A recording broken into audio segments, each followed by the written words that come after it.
সাহাবায়ে কেরামরা জিজ্ঞাসা করলেন, ইয়া রাসূলুল্লাহ, ইয়া হাবিবাল্লাহ, তখন কি মুসলমানদের সংখ্যা একেবারে কমে যাবে নাকি? রাসূলুল্লাহ বললেন, না না, মুসলমানদের সংখ্যা একেবারে কমে যাবে তা নয়, তবে একটা এক্সাম্পল তোমাদেরকে দিয়ে যাই। সমুদ্রের কিনারায় জমে থাকে কিছু ফেনা, দেখতে যেন মনে হয় বিশাল একটা পাহাড়ের মতো জমা হয়ে আছে।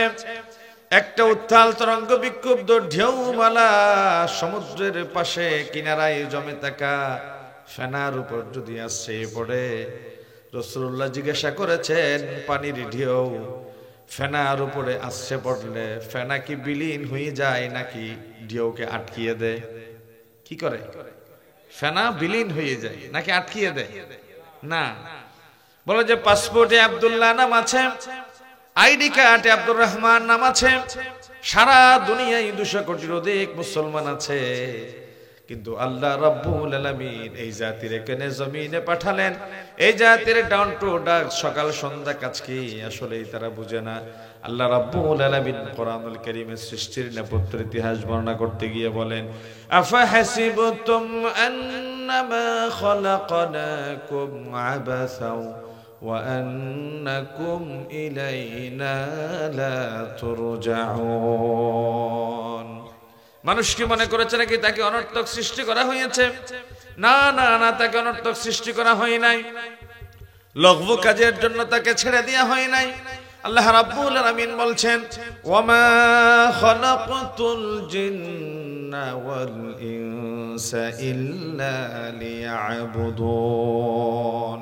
জিন্নাত এবং ইনসানকে আল্লাহ রাব্বুল আলামিন জমিনে তার খলিফা বানিয়ে আল্লাহর গোলামি রাজত্ব কায়েম করার জন্য তাদেরকে আল্লাহ পাঠিয়েছেন। আল্লাহু আকবার।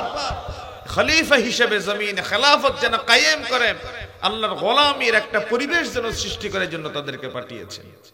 কোরআনুল কারীম আল্লাহ রাব্বুল আলামিন দাউদ আলাইহিস সালামকে দিয়ে রাজত্ব কায়েম করেছিলেন, তাকে কেন জমিনে পাঠালেন? চমৎকার ভাবে তিনি বর্ণনা করলেন, ইয়া দাউদ ইন্না জাআলনাকা খলিফাতান ফিল আরদি ফাহকুম বাইনান নাসি বিল হক ওয়া লা তাত্তাবি'ল হাওয়া ফায়ুদিল্লাকা আন সাবিলিল্লাহ। হে আমার পয়গম্বর দাউদ, আমি জমিনে তোমাকে পাঠালাম খলিফাতান ফিল আরদি, জমিনের প্রতিনিধি হিসেবে, রিপ্রেজেন্টেটিভ হিসেবে। প্রতিনিধির কাজ, মালিক যে কাজটা পছন্দ করেন, মালিক যে কাজটা সম্পাদন করবেন, মালিকের অনুপস্থিতিতে খলিফা এই কাজটা সম্পাদন করবেন। এই জন্য আল্লাহ রাব্বুল আলামিন দাউদ আলাইহিস সালামকে পাঠালেন এবং তিনিও নির্দেশনা দিলেন, ফাহকুম বাইনান নাসি বিল হক, তুমি মানুষের মাঝে ইনসাফ কায়েম করবা, সমতা বিধান করবা, মানুষের ভেতরে অধিকারের ব্যাপারে সোচ্চার থাকবা।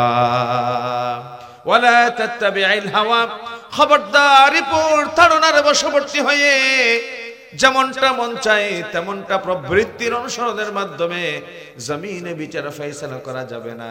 কারণ জমিনে মানুষ যদি তোমার ফয়সালার মাধ্যমে অধিকার থেকে ডেপ্রাইভ হয়ে যায়, বঞ্চিত হয়ে যায়, আল্লাহ রাব্বুল আলামিন নিজে হুমকি দিয়ে বলেছেন, আলাইসাল্লাহু বিআহকামিল হাকিমিন। দুনিয়ার বিচারকরা বিচার কার্য সম্পাদন করতে গিয়ে জালেমরা যদি মজলুমের কাতারে নিয়ে যায়, মজলুমরা যদি অধিকার থেকে বঞ্চিত করে তার জুলুমের পর্যায়ে নামিয়ে নেয়, আল্লাহ রাব্বুল আলামিন ওই সমস্ত বিচারকদের সামনে বলেছেন, দুনিয়ার জমিনে তোমরা বিচারকের এজলাসে বসে ন্যায়কে অন্যায় করলা, অন্যায়কে ন্যায় বলে চালিয়ে দিলা। কিয়ামতের ময়দানে দুনিয়ার মুসলিমরা তোমাদের বিরুদ্ধে বাদী হয়ে মামলা দায়ের করবে। ওই দিন আমি আল্লাহর আদালতে কোনো ধরনের দুর্নীতি স্বজনপ্রীতির কোনো সুযোগ থাকবে না। ঠিক কি না? কোরআনুল কারীম আল্লাহ রাব্বুল আলামিন বলেন, আল-ইয়াওমা তুজজা কুল্লু নাফসিন বিমা কাসাবাত লা যুলমাল ইয়াওম। আজ চূড়ান্ত প্রতিদান দিবস, তোমাদের যে যা পাবে সব কিছু দিয়ে দেওয়া হবে, কারো উপর কোনো ধরনের ইনজাস্টিস করা হবে না, অবিচার করা হবে না। আল্লাহ রাব্বুল আলামিন চমৎকার ভাবে বলছেন, আলহামদুলিল্লাহি রাব্বিল আলামিন আর রহমানির রহিম মালিকি ইয়াউমিদ্দিন।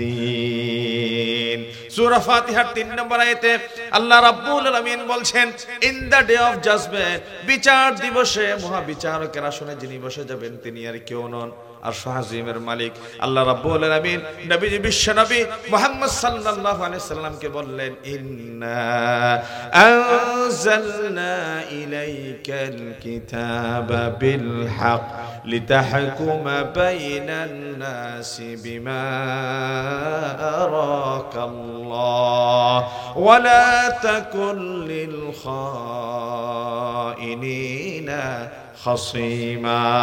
আল্লাহু আকবার। নবী হে আমার, আমি আপনাকে পৃথিবীতে যে সত্য, সুন্দর, ন্যায়, ইনসাফপূর্ণ একটি কিতাব পাঠালাম, সেই কিতাবকে সামনে রেখে লিতাহকুমা বাইনান নাসি বিমা আরাকাল্লাহ, আপনি মানুষের বিচার ফয়সালা করেন। বিচার ফয়সালা কে করে? যিনি হাকিম, যিনি মুনসিফ, যিনি জাজমেন্ট দেওয়ার মতো সক্ষমতা রাখেন। এই জমিনে আল্লাহর প্রতিনিধি, আল্লাহর খলিফা মানুষ। মানুষকে আল্লাহ রাব্বুল আলামিন অনর্থক সৃষ্টি করেননি, বাজে কোনো ব্যাপারে তাদেরকে পৃথিবীতে পাঠান নাই। মানুষকে আল্লাহ তাআলা জমিনে আল্লাহর খেলাফত কায়েমের জন্য পাঠিয়েছেন। নবী করিম সাল্লাল্লাহু আলাইহি ওয়াসাল্লাম জমিনে দুই প্রিয় মানুষের বেশি সহযোগিতা পেয়েছেন। একজন চাচা আবু তালেব, যিনি ইসলাম গ্রহণ করেননি, আরেকজন বিবি আম্মা জান খাদিজাতুল কুবরা রাদিয়াল্লাহু তাআলা আনহা। চাচা আবু তালেবের ঘরে রাসূলুল্লাহ রাকাল ছিলেন। তিনি মা খাদিজার সাথে বৈবাহিক বন্ধনে আবদ্ধ হয়েছেন। একই বছর মা খাদিজা এবং চাচা আবু তালেব আল্লাহর ডাকে সাড়া দিয়ে চলে গেলেন। দুইজন আপন মানুষের বিয়োগের কারণে নবী করিম সাল্লাল্লাহু আলাইহি ওয়াসাল্লাম বিষণ্ণতায় পড়ে গেলেন, মন কষ্টে জর্জরিত হয়ে গেল। আল্লাহ তাআলা নবী করিম সাল্লাল্লাহু আলাইহি ওয়াসাল্লামের এই ব্যথা, যন্ত্রণা, কষ্ট লাঘব করার জন্য দুনিয়ার সংসব ছেড়ে আলাদা একটা পরিবেশে আরশ আজিমে আল্লাহ তাআলার মেহমান বানিয়ে হাবিবকে তিনি নিয়ে গেলেন। সুবহানাল্লাহ বলে। এই যে আল্লাহ তাআলা তার হাবিবকে নিয়ে গেলেন, তিনি স্বেচ্ছায় যান নাই। সেটা কোথায় পেলাম? আমার বাবা একটু আগে যিনি পড়েছেন কোরআনুল কারীম, আল্লাহ রাব্বুল আলামিন বললেন, সুবহানাল্লাযী أسرى بعبده ليلا من المسجد الحرام إلى المسجد الأقصى الذي باركنا حوله لنريه من آياتنا إنه هو السميع البصير. বলে আল্লাহু আকবার। সুবহান, কি মহাপবিত্রতম সত্তা আমার আল্লাহ। আসরা বিআবদিহি, যিনি তার বান্দাকে রাত্রিবেলায় সফর করালেন। আসরা শব্দটা মুতাআদ্দি, পজিটিভ, নিজে যান নাই, তাকে নিয়ে যাওয়া হয়েছে। বাবা বলা শুরু করেছিলেন বিআবদিহি, তার আব্দকে, তার বান্দাকে তিনি সফর করালেন। আল্লামা মুফতি শফি রাহমাতুল্লাহি আলাইহি আব্দুন শব্দের তাফসীর করেছেন, যার শরীরে চামড়া আছে, গোশত আছে, হাড্ডি আছে, মজ্জা আছে, এই চারটা বিষয়ের সংমিশ্রণ যার শরীরে ঘটে তাকে বলা হয় আব্দ। আল্লাহ রাব্বুল আলামিন তার বান্দা মুহাম্মদ সাল্লাল্লাহু আলাইহি সাল্লামকে সশরীরে আরশ আজিমে মেহমান বানিয়ে নিয়ে গেলেন। তিনি স্বেচ্ছায় যান নাই, আল্লাহ তাকে মেহমান বানিয়ে নিয়ে গিয়েছেন। এই যে নবীজিকে আরশ, কুরসি, লৌহ কলম ভেদ করে নিয়ে যাচ্ছেন মসজিদ হারাম থেকে মসজিদ আকসা পর্যন্ত, কোরআনুল কারীমের আয়াত দ্বারাই প্রমাণিত। মিনাল মসজিদিল হারাম ইলাল মসজিদিল আকসা। আজ মধ্যপ্রাচ্যের বিস্ফোরা ইসরায়েল, জায়নবাদী সাম্রাজ্যবাদী গোষ্ঠী, যাদের সংখ্যা হচ্ছে 92 লাখ, আজ 200 কোটি মুসলমানের রাতের ঘুমকে তারা কেড়ে নিয়েছে। ঠিক কিনা বলে? তাদের ভেতরে বিজ্ঞানী, তাদের ভিতরে ভাষাবিদ, তাদের ভেতরে পণ্ডিত, তারা পৃথিবীতে আজ নিয়ন্ত্রণের মূল চালিকা শক্তির জায়গায় উপনীত করেছে। আজ মুসলমানদের প্রথম কিবলা বাইতুল মাকদিসকে অবরুদ্ধ করে রেখে সেই জায়গায় তারা ব্যাডমিন্টন খেলে, জুতা পায়ে দিয়ে আল্লাহর ঘর মসজিদকে পবিত্র করে মুসলমানদেরকে সেই মসজিদে আকসার আঙ্গিনায় পাখির মতো গুলি করে করে শাহাদাতের মুখে তাদেরকে ঠেলে দেয়। এই মসজিদে আকসায় আমার নবী সফর করে গেলেন। যাওয়ার পরে সমস্ত আম্বিয়া আলাইহিমুস সালাম উপস্থিত ছিলেন। নবী করিম সাল্লাল্লাহু আলাইহি ওয়াসাল্লাম যাওয়ার আগে সমস্ত নবী এবং রাসূলরা ওখানে যাবেন তার একটা ইতিহাস আছে। আল্লাহ তাআলা সমস্ত আম্বিয়া আলাইহিমুস সালামদেরকে ডেকে একদিন একটা সংসদীয় আসনের আহ্বান করলেন, সংসদের বৈঠক ডাকলেন। স্পিকার আমার আল্লাহ, তিনি বললেন আজ তোমাদের সাথে একটি বিষয়ে পরামর্শ করতে চাই। আমাদের সংসদের এজলাস যখন আহ্বান করে তখন সংসদের ল মেকার যারা থাকে, মেম্বার অফ পার্লামেন্ট যারা থাকে, তাদের সামনে স্পিকার বলে এই উপস্থাপিত আইন গ্রহণের পক্ষে কারা কারা আছেন হ্যাঁ সূচক রায় দেন, বিপক্ষে কারা কারা আছেন না বলেন। এই যে হ্যাঁ সূচক রায় দেওয়ার পক্ষে যদি হাত বেশি সমর্থন পাওয়া যায়, তিনি বলেন হ্যাঁ জয়যুক্ত হয়েছে, হ্যাঁ জয়যুক্ত হয়েছে, হ্যাঁ জয়যুক্ত হয়েছে, ঠিক না? কোরআনুল কারীম আল্লাহ রাব্বুল আলামিন সমস্ত আম্বিয়া আলাইহিমুস সালামদেরকে এক জায়গায় একত্রিত করে তিনি একটি মিসাক নিলেন, তিনি একটি ওয়াদা নিলেন, তিনি একটি কমিটমেন্ট নিলেন, প্রতিশ্রুতি নিলেন। ওয়াইয আখাযাল্লাহু মিসাকান নাবিয়্যিনা লামা আতাইতুকুম মিন কিতাবিন ওয়া হিকমা সুম্মা জাআকুম রাসূলুম মুসাদ্দিকুন লিমা মাআকুম লাতু'মিনুন্না বিহি ওয়া লাতানসুরুন্না। আল্লাহ তাআলা একটা মিসাক নিলেন, ওয়াদা নিলেন, তোমাদের ভেতরে একজন নবী এবং রাসূল পাঠানো হবে।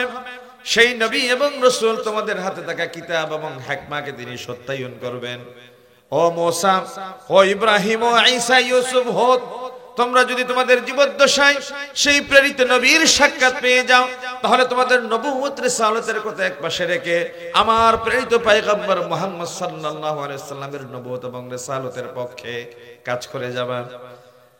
এই কথা বলার পর স্পিকার একটা প্রস্তাব পেশ করলেন।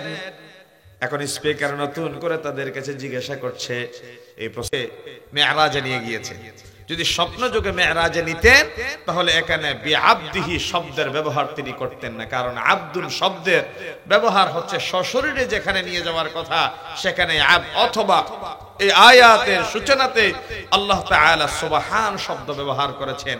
সুবহান কেন? যে কোনো বিস্ময়কর আশ্চর্যজনক আলোচনার শুরুতে আল্লাহ রাব্বুল আলামিন সুবহান শব্দ ব্যবহার করেন, যেহেতু আরশ, কুরসি, লৌহ, কলম ভেদ করে পৃথিবীর সশরীরে কোনো মানুষ সফর করতে পারে না। আল্লাহ তাআলা তার হাবিবকে সেই আশ্চর্যজনক সফরে নিয়ে গিয়েছেন, সেটা যে আশ্চর্যকর বিস্ময়কর একটা বিষয় সেটি জাতির সামনে উপস্থিত করবার জন্য আল্লাহ সুবহান শব্দ ব্যবহার করেছেন। সুবহানাল্লাহ বলেন। প্রিয় ভাইয়েরা আমার, মেরাজের যে ঘটনা আজকের মাহফিলের মধ্যমণি শুরু করেছিলেন, আমি প্রেক্ষাপটটা শুধু একটু বললাম। মা আয়েশা মা খাদিজাতুল কুবরা রাদিয়াল্লাহু তাআলা আনহার ইন্তেকাল, চাচা আবু তালেবের ইন্তেকালের পর আমার নবী যখন বিষণ্ণতার মুখোমুখি হলেন, আল্লাহ তাআলা বললেন, হাবিব আমার, আপনাকে বিষণ্ণ অবস্থায় আমি আল্লাহ ফেলে রাখতে পারি না, নিয়ে আসলাম আরশ আজিমে। তুর পাহাড়ে মুসা কালিমুল্লাহ আল্লাহ তাআলার সাথে কথা বলতে যাচ্ছিলেন। আল্লাহ তাআলা তুর পাহাড়ে মুসা আলাইহিস সালাম জুতা পায়ে যাচ্ছেন দেখে তিনি বললেন, ফাখলা'না আলাইক, মুসা তোমার জুতা খুলে যাও। আর আরশ আজিমে আল্লাহ তাআলা তার হাবিবকে বললেন, হাবিব আমার, জুতা পায়ে দিয়ে আপনি আমার আরশ আজিমে সফরে আসবেন। সুবহানাল্লাহ বলে। মুসা আলাইহিস সালাম আল্লাহ তাআলার কাছে বলেছিলেন, আমি আপনার সন্তুষ্টি চাই। আর আল্লাহ তাআলা তার হাবিবের ব্যাপারে বলেছেন, ওয়ালা সাউফা ইউতিকা রাব্বুকা ফাতারদা, নবী হি আমার, আমি আপনাকে এমন কিছু দিতে চাই যা কিছু পেয়ে আপনি নবী যেন সন্তুষ্ট হয়ে যান। সুবহানাল্লাহ বলেন। আমরা পরস্পরের কাছে একটা বিষয় ট্রাস্ট, বিশ্বাস তৈরির জন্য আল্লাহর নামে শপথ করি। আল্লাহ রাব্বুল আলামিন নিজেই শপথ করছেন আমার হাবিবের জীবনের নামে। সুবহানাল্লাহ বলেন। কোরআনুল কারীম আল্লাহ রাব্বুল আলামিন আমার হাবিবের এতটা সম্মান এবং মর্যাদা দিলেন, পৃথিবীর মানুষ একজন আরেকজনের কাছে বিশ্বাস ট্রাস্টের জন্য আল্লাহর নামে শপথ করে। ওয়াল্লাহ, বিল্লাহ, তাল্লাহ, কসম আল্লাহ। আল্লাহ রাব্বুল আলামিন স্বয়ং হাবিবের জীবনের নামে শপথ করলেন, লাআমরুকা ইন্নাহুম লাফি সাকরাতিহিম ইয়ামাহুন। শুধু কি তাই, আমার হাবিব যেই কক্ষে তিনি শয়ন করতেন, যেই জায়গায় তিনি বিশ্রাম করতেন, কোরআনুল কারীমের 114টি সূরার ভেতরে আল্লাহ রাব্বুল আলামিন আমার নবী যেই কক্ষে শয়ন করতেন সেই কক্ষের নামে একটা সূরাও তিনি কোরআনুল কারীমে নাজিল করে দিয়েছেন। কোরআনুল কারীম আল্লাহ রাব্বুল আলামিন বলেন, ইন্নাল্লাযীনা ইউনাদুনাকা মিন ওয়ারাইল হুজুরাতি আকসারুহুম লা ইয়াকিলুন। আমার নবী যে কক্ষে শয়ন করছেন, বেদুইনরা পেছন দিক থেকে ইয়া মুহাম্মদ উখরুজ ইলাইনা, মুহাম্মদ তুমি আমাদের কাছে আসো, তোমার সাথে কিছু কথা আছে, এইভাবে যে ডাকাডাকি করছিল, আল্লাহ তাআলার কাছে বিষয়টা পছন্দনীয় হয় নাই। কোরআনুল কারীমে তিনি বললেন, ওয়ালাউ আন্নাহুম সাবারু হাত্তা তাখরুজা ইলাইহিম লাকানা খায়রাল লাহুম ওয়াল্লাহু গফুরুর রহিম। আমার হাবিব মুহাম্মদ সাল্লাল্লাহু আলাইহি ওয়াসাল্লাম কাইলুলা শেষ করে তাদের কাছে বের হয়ে আসা পর্যন্ত যদি তারা ধৈর্য ধরত, অপেক্ষা করত, তাদের ধৈর্যের ভেতরে, অপেক্ষার ভেতরে আল্লাহ রাব্বুল আলামিন অফুরন্ত কল্যাণের ভান্ডার দিয়ে দিতেন। আল্লাহু আকবার। আমার নবীজির শান, মান, মর্যাদার ব্যাপার আল্লাহ তাআলা কোরআনুল কারীমকে তিনি উৎসর্গ করে দিয়েছেন। আমার নবীর জীবনে কম বেশ 3000 মুআজিজা ছিল, যেই মুআজিজার অন্যতম একটা হচ্ছে মেরাজ, ঊর্ধ্বভ্রমণ, যা অন্য কোন নবীর জীবনে এত চিত্তাকর্ষক ছিল না। মুসা আলাইহিস সালাম তুর পাহাড়ে গিয়েছেন, ইউনুস আলাইহিস সালাম মাছের পেটে গিয়েছেন। এই যে ইউনুস আলাইহিস সালাম মাছের পেটে 40 দিন থাকার পরে আবার আসলেন, এটা তার হিজরত। আর ঈসা আলাইহিস সালামকে আল্লাহ তাআলা আকাশে উঠিয়ে নিয়েছেন, কিন্তু আরশ আজিমে মেহমান আলা বানিয়ে আল্লাহ তার হাবিবকে যেভাবে নিয়ে গেলেন, অন্য কোন নবীর জীবনে এইভাবে কোন সফর ছিল না। প্রিয় ভাইরা আমার, আজকে মেরাজের আলোচনার যত সামান্য আপনাদের সাথে বললাম, এই মেরাজ থেকে আসার একটি কথা বলে আমি আমার মূল জায়গায় আসছি। মেরাজে আল্লাহর কাছাকাছি হলেন, কত কাছাকাছি হলেন? কোরআনুল কারীম আল্লাহ রাব্বুল আলামিন বললেন, ফাকানা কাবা কাউসাইনি আও আদনা ফাআওহা ইলা আবদিহি মা আওহা। দুই ধনুক অথবা আরো কাছাকাছি আল্লাহ এবং তার হাবিব বসেছেন। আমার হাবিবকে আল্লাহ তাআলা পাশে বসিয়ে জিজ্ঞাসা করেছেন, হাবিব আমার, আপনি রাস্তা দিয়ে হেঁটে যাওয়ার সময় এক বুড়ি মহিলা কাটা বিছিয়ে দিত, আপনার কি কষ্ট হতো? আপনি আমাকে খুলে বলুন। আমার নবী বাইতুল্লাহ যখন সিজদায় যেতেন, উটের পচা নাড়ি বুড়ি হত্যার উদ্দেশ্যে পিঠের উপর উঠিয়ে দিত। কারা আপনাকে হত্যার চক্রান্তের নীল নকশা বাস্তবায়ন করা ছিল, আপনি আমার সামনে তালিকা পেশ করুন। আচ্ছা বলেন, আমার আল্লাহ আমার নবীকে রাস্তায় হেঁটে যাওয়ার সময় কারা কাটা বিছিয়ে দিত, কারা পচা উটের নাড়ি বুড়ি উঠিয়ে দিত, তাদের সংখ্যা আমার আল্লাহর জানা আছে না নাই? কথা বলে না, তাদের নাম আমার আল্লাহ জানে কি জানে না? অবশ্যই জানেন।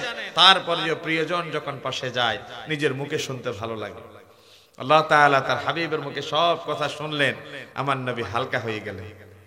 যদিও দুর্বল বর্ণনা, আমার নবী আমার আল্লাহর সাথে একদিন নয়, 2 দিন নয়, দীর্ঘ 27 বছর পাশাপাশি বসে একে অপরের সাথে সুখ দুঃখের গোপন কথাবার্তা বলেছেন। সুবহানাল্লাহ বলেন। আমার জন্য একটা জামা দিলাম, আমার বউয়ের জন্য একটা শাড়ি দিলাম, আমার মায়ের জন্য একটা জামা দিলাম, একটা বোরকা দিলাম, স্বর্ণ দিলাম, চাঁদি দিলাম, তুমি নিয়ে যাও। লাগেজ ব্যাগের ভেতরে তোমারে আমরা এয়ারপোর্টটা ক্রস করা পর্যন্ত সহযোগিতা করলাম। যখন ইমিগ্রেশনের ভেদ কাছাকাছি গেলেন, বন্ধু তার বন্ধুকে ডেকে কোলাকুলি করবেন, গলাগুলি করবেন, শেষ মুহূর্তের বিদায় দিবেন, চোখের পানি ছেড়ে দিয়ে বন্ধুরে বিদায় দিচ্ছে। 5-7 বছর একটা জায়গায় প্রবাস জীবনে ছিলাম, বন্ধু তুমি জীবনের জন্য আমাদের ছেড়ে চলে যাচ্ছ, ক্ষমা করে দিও, মাফ করে দিও, তোমার হাতটা দাও, আমার মায়ের জন্য ছোট্ট একটা জিনিস আমি তোমার হাতে হাতে দিতে চাই। লাগেজের ভিতর দিলাম না, ব্যাগের ভিতরে দিলাম না, টলিতে দিলাম না, কারণ টলিটা যদি ইন কেস অফ ইমার্জেন্সি হারিয়ে যায়, ব্যাগটা যদি নষ্ট হয়ে যায়, তল্লাশিতে কাটা পড়ে যায়, আমার কোনো ব্যথা থাকবে না, দুঃখ থাকবে না। কিন্তু তোমার যে ছোট্ট পট্টটা হাতে ধরিয়ে দিলাম, যেমনি তোমার হাতে দিলাম, মায়ের কাছে বরাবরে হাতে হাতে বুঝিয়ে দিবা। খবরদার বউর কাছে দেয়া যাবে না, লাগেজে রাখা যাবে না, ব্যাগে তোলা যাবে না, হাতে হাতে দিলাম, অমূল্য রত্ন আমার মায়ের হাতে হাতে দিয়ে দিবা। এমন কিছু নিয়ামত, উপটোকন, হাদিয়া বিদেশ থেকে আসার সময় ভাইয়েরা দেয় কি দেয় না? দেয়। তিনি চাইলে লাগেজে দিতে পারতেন, চাইলে ব্যাগের ভেতর দিতে পারতেন না, হাতে হাতে দিলেন। আল্লাহ রাব্বুল আলামিন 27 বছর পর্যন্ত নবীজির সাথে গোপনে কথা বললেন। অনেক দানা পাওনা হয়ে গেল, অনেক আপ্যায়ন হয়ে গেল। 27 বছরের পরে যখন নবীজি চলে আসবেন, আল্লাহ রাব্বুল আলামিন নবীজিকে বললেন, নফসুদিয়াতা হাবিব আমার হাতটা বাড়ান। নবীজি হাতটা বাড়ালেন, 50 ওয়াক্ত নামাজ আবার নবীর হাতে দিয়ে দিলেন এবং ঘোষণা করলেন, হাবিব আমার কিয়ামত পর্যন্ত আর কোন নবী যাবে না, রাসূল যাবে না, तमाम নবুয়তের ধারার উপরে আমি আল্লাহ সিলগালা করে দিলাম। আপনি নবীর মাধ্যমে নবীর ধারা আমি খতম করে দিলাম। আপনি নবী বিপদে পড়েছেন, আমার কাছে চলে এসেছেন। পূর্ববর্তী নবীরা যখন কোন শঙ্কা অনুভব করতো, তারা আমি আল্লাহর সাথে কথা বলতো, ওহী পাঠাতাম। আপনি নবীর পরে সমস্ত নবুয়তের দ্বারা যেখানে বন্ধ হয়ে গেল, নবী এবং রাসূল থেকে আপনি নবীর মাধ্যমে সমস্ত উম্মতরা মাহরুম হয়ে যাবে। পূর্ববর্তী নবী এবং রাসূলদের কাছে উম্মতরা কোনো বিপদগ্রস্ত হলে গিয়ে সাক্ষাৎ করতেন, দোয়া করতেন আম্বিয়া আলাইহিমুস সালাম। আপনি নবী চলে যাবার পরে আপনার গুনাহগার উম্মতরা কার কাছে গিয়ে ধরনা দিবেন? আপনি যেমনি বিপদের শঙ্কার সময় আমি আল্লাহর মোলাকাতের জন্য মেরাজ আপনাকে নিয়ে আসলাম, কিয়ামত পর্যন্ত আপনার গুনাহগার উম্মতরা যখন মানসিক কোনো বিপর্যস্ত হবে, বিপদের মুখোমুখি হবে, তারা যেন রবের শরণাপন্ন হতে পারে, গোপন কথা রবের কাছে পেশ করতে পারে, ওয়াসজুদ ওয়া কতারিব, তারা যেন সেজদায় যায়, রবের কাছে কানাকানি গোপনে কথা বলতে পারে। এই জন্য আপনি নবীকে মেরাজে নিয়ে এসে হাতে হাতে 50 ওয়াক্ত নামাজ দিলাম। আপনি জমিনে চলে যান, যেমনি হাতে হাতে দিলাম উম্মতদেরকেও প্র্যাকটিক্যালি শিখিয়ে দিবেন। আমার নবী জমিনে আসেন, সাহাবায়ে কেরামদেরকে ডাক দিলেন, তিনি ঘোষণা করে দিলেন, সাল্লু কামা রাআইতুমুনি উসাল্লি, যেমনি তোমাদেরকে নামাজ শিক্ষা দিলাম, আমি নবীকে যেমনি নামাজ আদায় করতে দেখো তেমনি নামাজ আদায় করে নাও।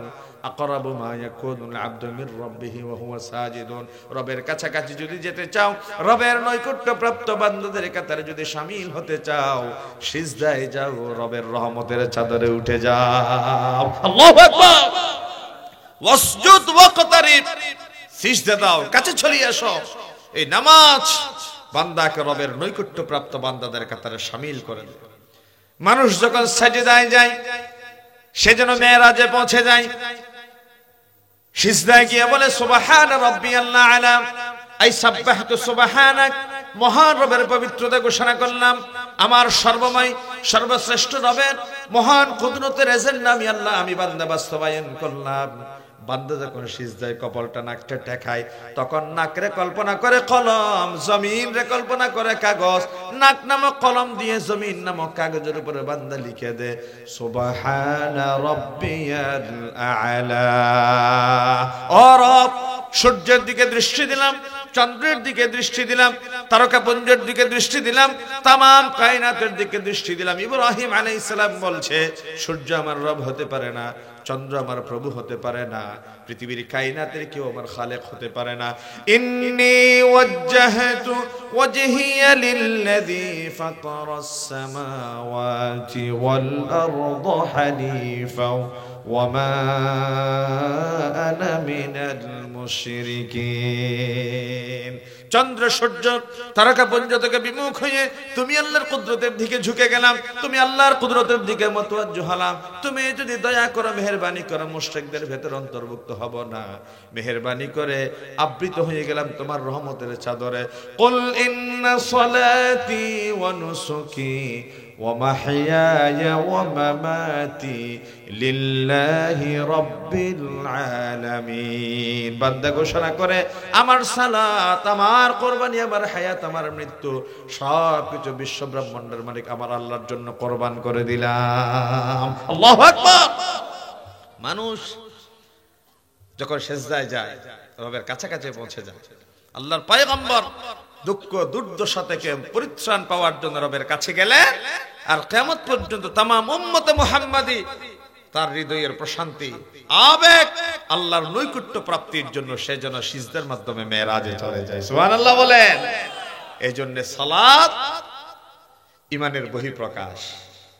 আমরা কালিমা গ্রহণের মাধ্যমে ইমানদারদের কাতারে শামিল হলাম, আর সালাতের মাধ্যমে সে ইমানের বহিঃপ্রকাশ ঘটালাম।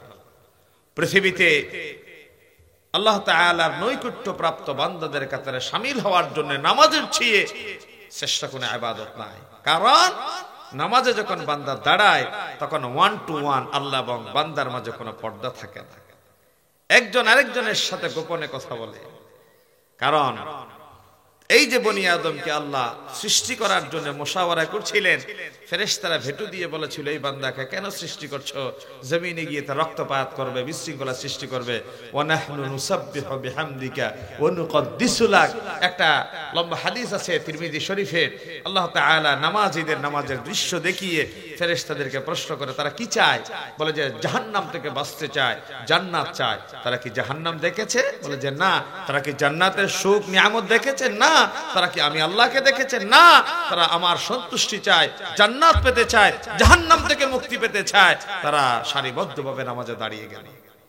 জুইলাত সুফুফানা কাসুফুফিল মালাইকা, বাইতুল মামুরে ফেরেশতারা যেমনি সারিবদ্ধভাবে তাওয়াফ করে, এই বনি আদমরা আমার আল্লাহর সামনে সারিবদ্ধভাবে দাঁড়িয়ে যায়। লক্ষাধিক মুক্তাদি পেছনে দাঁড়িয়ে আছেন, কেবল একজন ইমাম আল্লাহু আকবার বলে তাকবীরে তাহরিমা করলেন। পেছনে লক্ষ মানুষের ভেতরে কোনো হই হুল্লোড় নাই, কোনো গন্ডগোল নাই, বিশৃঙ্খলা নাই। সকলে কান্ডা ধরে তিনি হাত দুটো সিনায় বেঁধে দাঁড়িয়ে গেলেন, হাত দাঁড়িয়ে গেলেন বেঁধে, আর রুকুতে গেলেন, সিজদায় গেলেন, সিজদা থেকে উঠলেন, আর তাশাহুদ পড়লেন। একটা নিয়মানুবর্তিত শৃঙ্খলার ভেতরে কাটিয়ে দিলেন। নামাজীদের মাধ্যমে আল্লাহ রাব্বুল আলামিন জমিন এমন একটা শৃঙ্খলার প্রশিক্ষণ দিয়ে দিলেন, নামাজীদের মাধ্যমে এমন একটা শৃঙ্খলার বিধান কায়েম করে দিলেন। কে ইমাম, কে ফকির, কে ধনী, এখানে কোনো পার্থক্য নাই। সুলতান মাহমুদ গজনবী, ভারতবর্ষের বাদশাহ, তার আদরা দরজার গোলাম আয়াজ যে তার পাশে দাঁড়ালো, কোন বাদশাহ তার গোলামকে এই কথা বলতে পারে না, আমি মিল ফ্যাক্টরি ইন্ডাস্ট্রি কারখানার মালিক, তুমি আমার ফ্যাক্টরি বিল্ডিং এর দারোয়ান, আমার পাশ থেকে তুমি সরে যাও, আমার পাশে আর এক ফ্যাক্টরি মিল কারখানার মালিক দাঁড়াবে। এই কথা বলার কি সুযোগ আছে? কথা বলার না সুযোগ আছে? ওয়া তুসাউয়া বাইনাহুম আলা ইখতিলাফি তাবাকাতিহিম, মানুষের ভেতরকার যে তাবাকা আছে, মর্যাদা আছে, স্তর বিন্যাস আছে, নামাজীদের প্রশিক্ষণের মাধ্যমে আল্লাহ রাব্বুল আলামিন সমাজের ভেতর থেকে উঁচু নিচু পার্থক্য তিনি আজীবনের জন্য দূরীভূত করে দেন। এই নামাজ মেরাজের আসল শিক্ষা। যার ভেতরে ঈমানের বীজ বপন করা হয়েছে, সে কোনোদিন নামাজ ছাড়া থাকতে পারে না। আর নামাজ ছাড়া মুমিনের দাবি মানি পানিবিহীন নদীর মতো, ফলবিহীন গাছের মতো, বৃষ্টিহীন মেঘের মতো। যেই গাছের ফল নাই, যেই মেঘের বৃষ্টি নাই, যেই নদীর পানি নাই, বেনামাজি একজন মুমিন, তার ভেতরে ঈমানের স্বাদ নাই। ঠিক কিনা বলে? প্রিয় ভাইরা আমার, মেরাজের কিছু সামান্য শিক্ষণীয় বিষয় আপনাদের সামনে বলার চেষ্টা করলাম। আমার নবীর জীবনের সবচেয়ে গুরুত্বপূর্ণ ইবাদতের নাম সালাত। নবীজির যখন সাকরাত শুরু হয়ে গিয়েছে, ইন্নাল্লাহা ইয়াকবালু তাওবাতাল আবদি মা লাম ইউগরগির, বিশ্বনবী বলেছেন একজন মুমিনের তওবার দরজা ততক্ষণ খোলা আছে যতক্ষণ না মৃত্যুর পূর্বে তার ঘরঘরি শুরু হয়ে যায়। আলোচনার একেবারে শেষ পর্যায়ে কোনে শেষ করে দিব, একটা মেসেজ দিয়ে শেষ করতে চাই। নবী মুহাম্মদ সাল্লাল্লাহু আলাইহি ওয়াসাল্লামের যখন সাকরাত শুরু হয়ে গেল, নবী করিম সাল্লাল্লাহু আলাইহি সাল্লাম দুটো কথা বললেন, আসসালাত আসসালাত ওয়া মা মালাকাত আইমানুকুম, নামাজ নামাজ, আমার উম্মতেরা নামাজ এবং তোমাদের ভেতরকার অধীনস্থ দাস দাসীর অধিকার। যদি ঈমানের দৌলত নিয়ে সাথে কবরে যেতে চাও, নামাজের কোনো বিকল্প নাই। আর মানুষ হয়ে যদি জমিন অধিকার সমতা কায়েম করতে চাও, উঁচু নিচু শ্রেণীর দেয়ালটা ভেঙে গুড়িয়ে দাও। সমাজের ভিতরে ধনী এবং দরিদ্রের মাঝে কোনো তফাৎ নাই। ধনী দরিদ্রের সকলের উৎপত্তি স্থল তোমাদের বাবা আদম এবং হাওয়া। কুল্লুকুম মাবানাউ আদম, তোমাদের সকলের মা বাবা হচ্ছে আদম এবং হাওয়া। ওয়া আদামু মিন তুরাব, আদমরে সৃষ্টি করা হয়েছে মাটি থেকে। আদম এবং হাওয়ার সন্তান তোমরা। আর তাদেরকে সৃষ্টি করা হলো মাটি থেকে। একজন মানুষ যখন প্রাণবায়ুটা বের হয়ে যাওয়ার পরে লাশে পরিণত হয়ে যায়, মানুষের যখন আমরা কবরে দাফনের জন্য নিয়ে যাই, কবরে রাখার সাথে সাথে পড়ি মিনহা খলাকনাকুম ওয়া ফিহা নুঈদুকুম ওয়া মিনহা নুখরিজুকুম তারাতান উখরা। বান্দা, তোমাকে মাটি থেকে সৃষ্টি করা হলো, আজকে মাটিতে রেখে দেয়া হলো, আবার ইসরাফিল যখন সিংহায় ফুৎকার দিবে, মাটি থেকে তোমাদেরকে উঠিয়ে ময়দানে মাশরের দিকে নিয়ে যাওয়া হবে।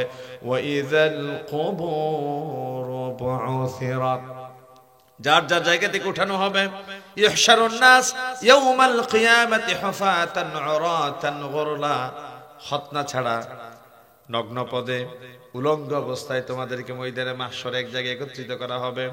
ফায়াযারুহা কাআন সাফসাফা লা তারা ফিহা আইওয়াজা ওয়ালা আমতা, কোনো টিলে থাকবে না, আঁকাবাঁকা পথ থাকবে না, উঁচু নিচু থাকবে না, সমান এবং সমান্তরাল হয়ে যাবে। ইয়াউমা নাদউ কুল্লা উনাসিন বিইমামিহিম, প্রত্যেককে তার নেতা যাকে অনুসরণ করেছে, যার আদর্শ সে মেনে নিয়েছে, তাকে সহ ময়দানে মাহশরে দাঁড়া করানো হবে।